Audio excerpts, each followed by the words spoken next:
Hörmətli izləyicilərimiz, gördüyünüz kimi qapının ağzına qədər asfalt küçədə, Masazır qəsəbəsində Cövdət Hacıyev küçəsində, marşrut dayanacağından 100 metr məsafədə, evin iki tərəfi də yola düşür. Baxın, havalanmaq üçün rahat da gün işığı görür. Qoşa kubik, üstü paket krişadır, illərin evidir. Sayğacları qaydasında, sənədləri qaydasında, kanalizasiya mərkəzləşdirilmiş kanalizasiya sistemi. Darvazanı özümüz bağlamamışıq. Rahat şəkildə darvaza bağlanır.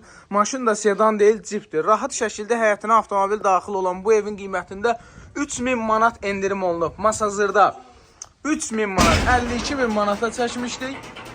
Salamatçılıqdır. Əla. Deməli, 52.000 manata çəkmişdik. Hal-hazırda evin qiyməti 49.000 manatdır. Qazı, suyu, işığı hamısı qaydasındadır. Kanalizasiya mərkəzi kanalizasiya sistemi. Kombi xəttlərinə qədər bütün otaqlarda, mətbəxdə hamısı çəkilib. Hamamsanuzların aksesuarları tam qaydasındadır. Şulkanın yerinə qədər qoyulub. Dəyərli izləyicilər, Masazırda marşrutdan 100 metr məsafədə. Nəmişlik falan yoxdur. Hündür ərazidir, yerdən kürsülü evdir. Televizorun xəttinə qədər hamısı qaydasındadır. Evdə çox əşya yoxdur, amma yenə də gördüyünüz şeylər qalacaq. İnternetinə qədər çəkilib. Bugünkü gün kirayə vermək istəsəz 300 manata rahat şəkildə kirayə vermək olar. Krişə çıxmağa yeri də var. Zəng eləyin, cüzi endirim yenə də nəzərdə tutulub. Sağ olun, salamat qalın.